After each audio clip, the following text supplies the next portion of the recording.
Buenos días, mis apreciados estudiantes. Vamos a iniciar este tercer periodo con nuestra temática de sistemas de transmisión lineal por medio de poleas y polipastos. Pero antes haré un pequeño repasito de dos cositas que considero que la mayoría tuvo dificultad en el desarrollo de los talleres que trabajamos el periodo pasado. Entonces, pues, comencemos directamente con lo que les estoy hablando. ¿Listo? Entonces, acá tengo listo.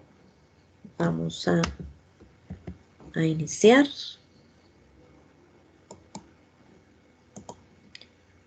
Entonces, comencemos, pues. Compartirles aquí la pantalla.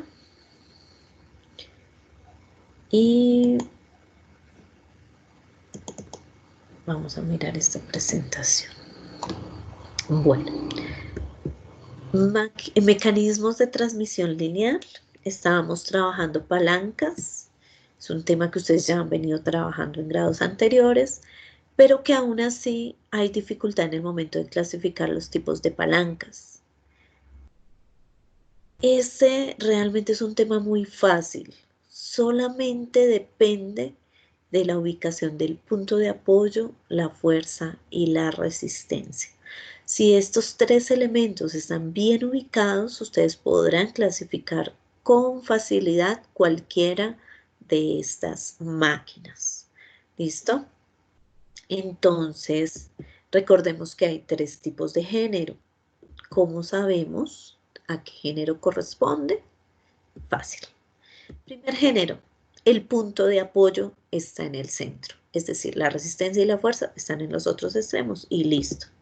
Segundo género, la resistencia es la que está en el centro y tercer género, la fuerza es la que está en el centro.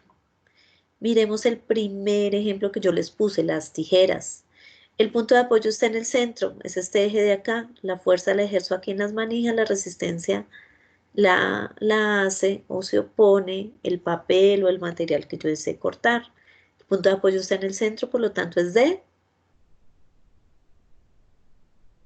primer género. En el caso del picanueces, es la resistencia la que está en el centro. El punto de apoyo está aquí, en la punta, en un extremo, y la fuerza la ejerzo acá en el otro extremo. Entonces, si la resistencia está en el centro, es de segundo género. Aquí en este caso la resistencia la ejerce la tapa, me apoyo en un extremo con la botella y hago la fuerza en el otro extremo de la máquina. El segundo género es la gran mayoría. Aquí esta carreta que es diferente a esta carretilla, porque esta tiene el punto de apoyo en el centro, la resistencia o la carga termina siendo o estando en un extremo y la fuerza la hago en el otro extremo. Entonces, si el apoyo está en el centro es de muy bien. Lo mismo sucede con el martillo. La resistencia casi siempre es la carga, lo que deseo hacer, lo que me permite hacer esta máquina. Casi siempre la resistencia es la carga.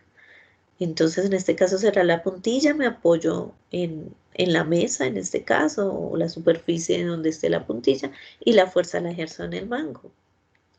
La resistencia está en el centro, es del segundo género. Aquí la pala tiene en el centro la resistencia, me apoyo en la superficie y hago la fuerza en este extremo. Es de segundo género.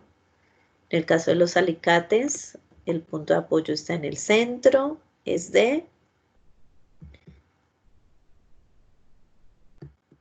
primer género. En el caso del remo, el punto de apoyo está en el centro, en una parte de la barca me apoyo para poder hacer la fuerza. ¿Y quién se opone? Pues el agua. El agua es la resistencia. Es de primer género. Listo, con el soplador la resistencia es el aire. Me apoyo en una punta para poder hacer este movimiento. y la fuerza la ejerzo en uno de los extremos. Es de segundo género. En el caso de esta carretilla es diferente a la anterior porque miren que el apoyo está en un extremo, la resistencia está en la mitad. Si está en la mitad es de segundo género. La gran mayoría era de segundo género. Son poquitos, hay poquitos de este tipo de palancas. La fuerza la ejerzo en la mitad, el apoyo está en un extremo y la resistencia es el objeto que se va a agarrar. Es de tercer género. Y aquí, en este cortapapeles, acá está el punto de apoyo, la fuerza la ejerzo en esta parte del mango y la resistencia es lo que deseo cortar. Es de segundo género. Es muy, muy fácil. Muy bien, podemos hacer.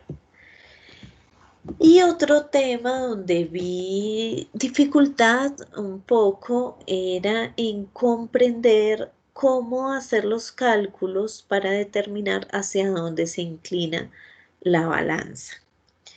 Si tuvieran la misma distancia es fácil determinar hacia dónde se inclina. Como las distancias son diferentes, aquí se complica un poquito el tema de poder predecir hacia dónde se va a inclinar. Para eso existe la ley de la palanca, que es fuerza por distancia es igual a la fuerza por la distancia del otro extremo de la balanza. Pero para no confundirnos, en un lado le llamamos F y D y en el otro lado R y R minúscula. ¿Listo?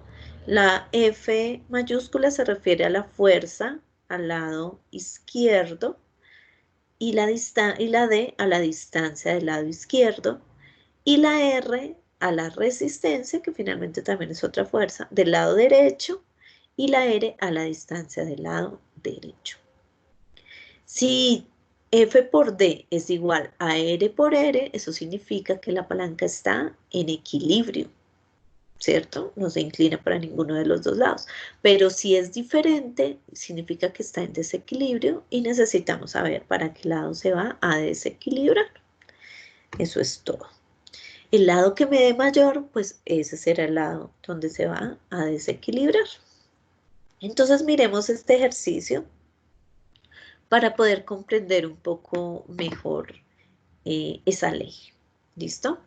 Aquí la fuerza está dada por el peso que tiene este cubo. Este cubo nos dicen que tiene una masa de 2 kilogramos, pero recordemos que nosotros hablamos que una cosa era masa y otra cosa era peso. Por lo tanto, si voy a hablar de peso o de fuerza, siempre debo multiplicar por la fuerza de gravedad que actúa sobre una masa. ¿Listo? Entonces, todo lo que me hablen de fuerzas, debo convertirlo a newtons. ¿Listo? Y eso lo hago multiplicando masa por la aceleración de la gravedad. ¿Listo? Entonces, acá tengo F, acá tengo D, sé que cada una de estas lineecitas corresponde a un metro, por lo tanto la fuerza está ubicada exactamente aquí en el centro, es decir, está ubicada a 3 metros, ¿listo? Y en este caso la R, es decir, esta masa del lado derecho, está ubicada a 2 metros. Lo primero que yo debo hacer es determinar datos conocidos, ¿listo? Entonces, sabemos que la fuerza, cada uno de estos cubitos, tiene masa 2 kilogramos y la multiplico por 9.8, eso me da 19.6. Y R son los mismos 2 kilogramos, los multiplico por 9.8 y eso me da 19.6 newtons. Ya lo tengo en términos de fuerza, listo. Y ahora las distancias, D es igual a 3 metros y R es igual a 2 metros. ¿Está listo? Utilizo la ecuación de la ley de la palanca. Al lado izquierdo tengo que 19,6 por 3 metros, que es F por D, me da 58,8. Y aquí al otro lado, R por R minúscula, es decir, 19,6 por 2 me da 39,2. Realmente unidades newton por metro y newton por metro. ¿Qué me interesa de aquí? ¿Qué lado es mayor? 58,8 es mayor que 39,2, es decir, el lado izquierdo es mayor, se va a inclinar hacia la izquierda. Y así debían resolver los otros ejercicios. ¿Listo? Lo dejo aquí para que lo revisen y ojalá puedan resolver los otros ejercicios, los que tuvieron dificultad. Listo, comencemos el tema de hoy. Continuamos con los mecanismos de transmisión lineal. Entonces, aparte de la palanca, tenemos las poleas, que también son máquinas, ¿no? Recordemos que las máquinas facilitan el trabajo que hace el hombre o incluso hace trabajos que el hombre no pudiese desarrollar con sus propias fuerzas. En el caso de la polea, pues estamos hablando de que la polea es una rueda ranurada, entonces, o acanalada, y que gira alrededor de un eje. Siempre debe tener un eje. Este puede estar sujeto a una superficie fija como este. Por la ranura de la polea se hace pasar una cuerda o cable que permite vencer de forma cómoda una resistencia aplicando una fuerza.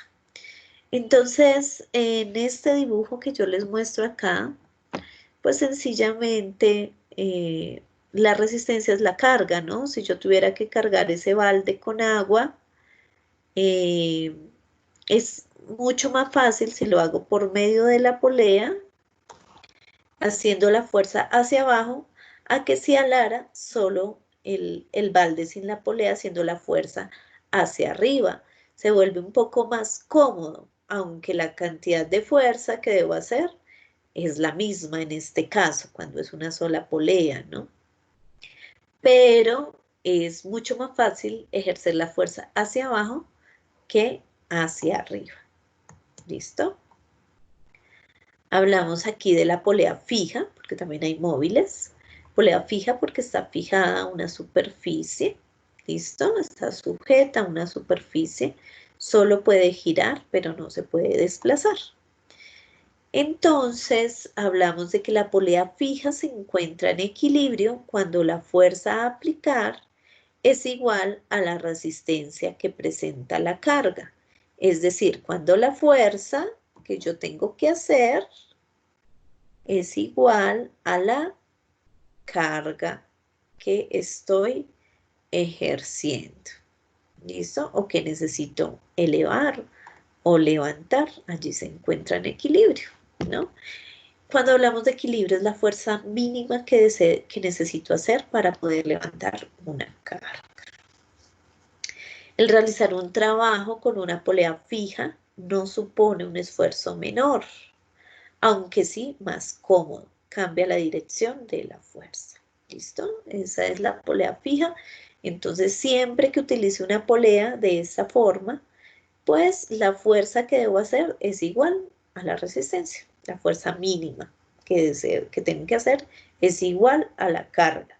Es decir, que si ahí voy a levantar 10 newtons, que correspondería aproximadamente a 1 kilogramo de masa, eso significa que yo tengo que hacer una fuerza de 10 newtons también, solo que la voy a hacer hacia abajo y eso facilita un poco el trabajo. Y hay otro tipo de polea. Existen las poleas móviles y estas están conectadas a una cuerda que tiene uno de sus extremos fijos, pero el otro es móvil, de modo que la polea puede desplazarse o moverse linealmente.